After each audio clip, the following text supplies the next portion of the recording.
Hello and welcome to today's lesson on electromagnetic waves. Our learning objectives are to describe what electromagnetic waves are and what they do, describe the main groupings of the electromagnetic spectrum and how they're different in terms of frequency and wavelength, and also to state the electromagnetic waves that our eyes can detect. We'll start off with what should be a relatively simple question. What colour do you think the sun is? Just so you know, the picture that you see there is not a true picture of the sun, it's what's called a false colour image, so don't let that throw you off.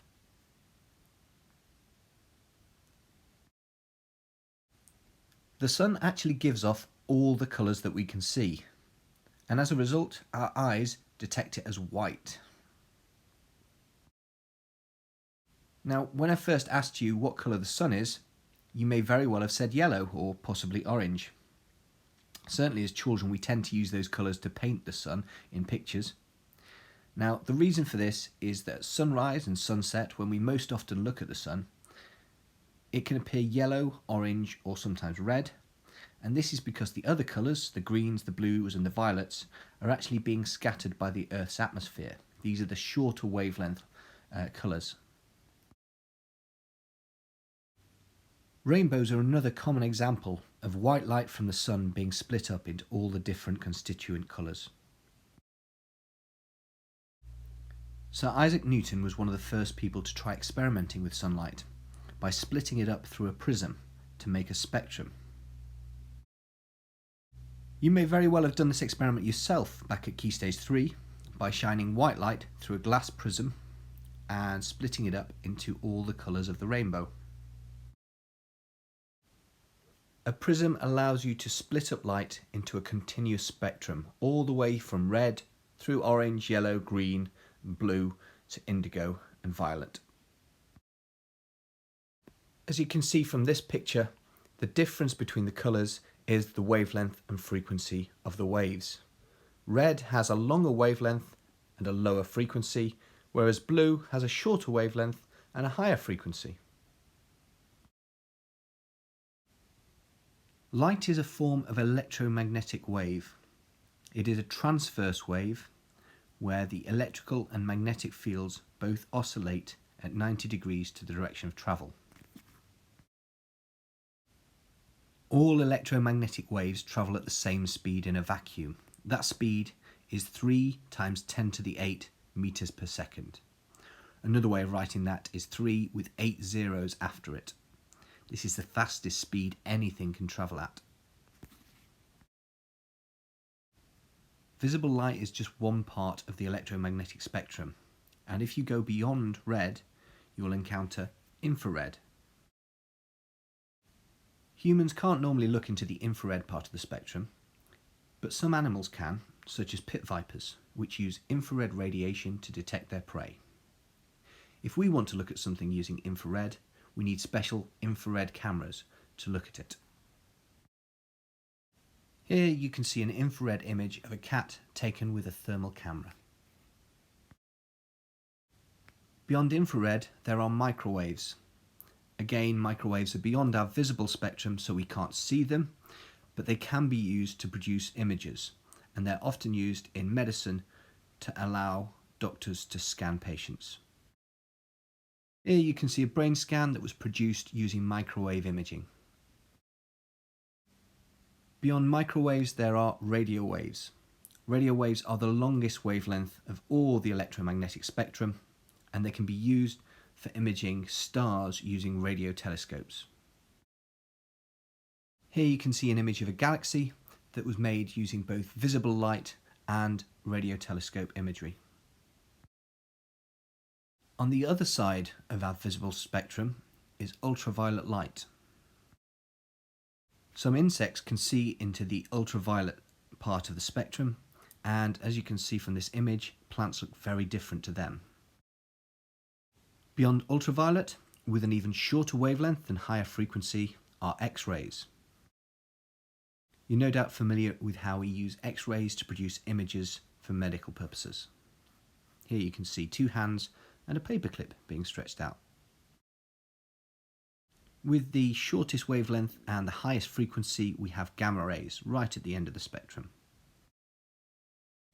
Gamma ray telescopes are also heavily used in astronomy to find out more about our universe.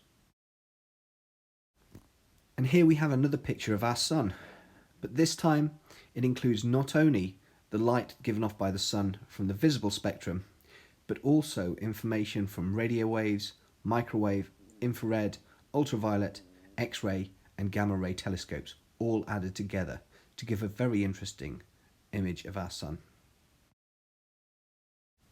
Just like visible light is a continuous spectrum of all the colours, the electromagnetic spectrum is a continuous spectrum of all the different types of electromagnetic waves. The difference between radio waves, microwaves, infrared, visible light, ultraviolet, X-rays and gamma rays is only their wavelength and their frequency. All parts of the electromagnetic spectrum have a number of properties in common. They're all electromagnetic waves, they're all transverse waves, and they all travel at the speed of light in a vacuum, which is 3 × 10⁸ meters per second. Now you do need to remember the order for the electromagnetic spectrum, from the long wavelengths of radio waves to the very high frequency gamma rays. In order to help you remember, you're going to come up with your own mnemonic. This is a memory tool. The idea is that you pick the first letter of each word and change it into a sentence.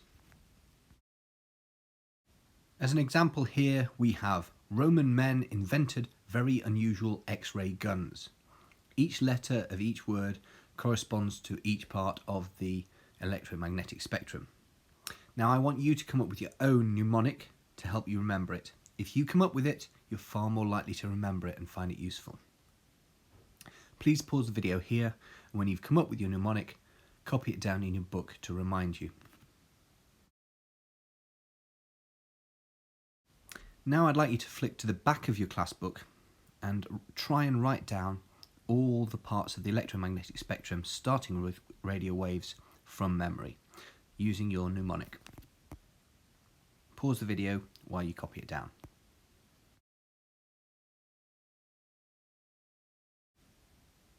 And the answers that we were looking for were radio waves, microwaves, infrared, visible light, ultraviolet, X-rays and gamma rays. Hopefully you did okay with that.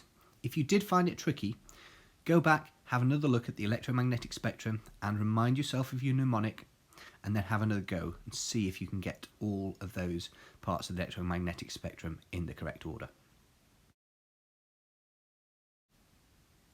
You don't need to write anything down for this next bit, but what I want you to do is try and work out which part of the electromagnetic spectrum has the longest wavelength. If you need to, you can pause the video now while you work it out. There is a clue in the picture.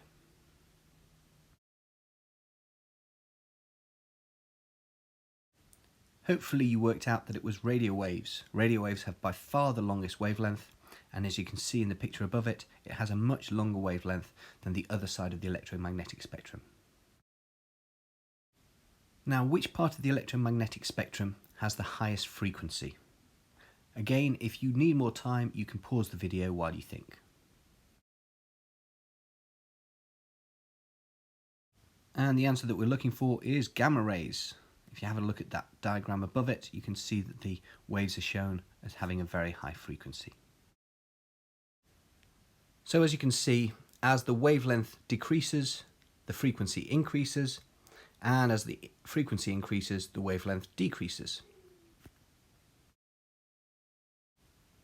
And finally, we have 10 summary questions for you.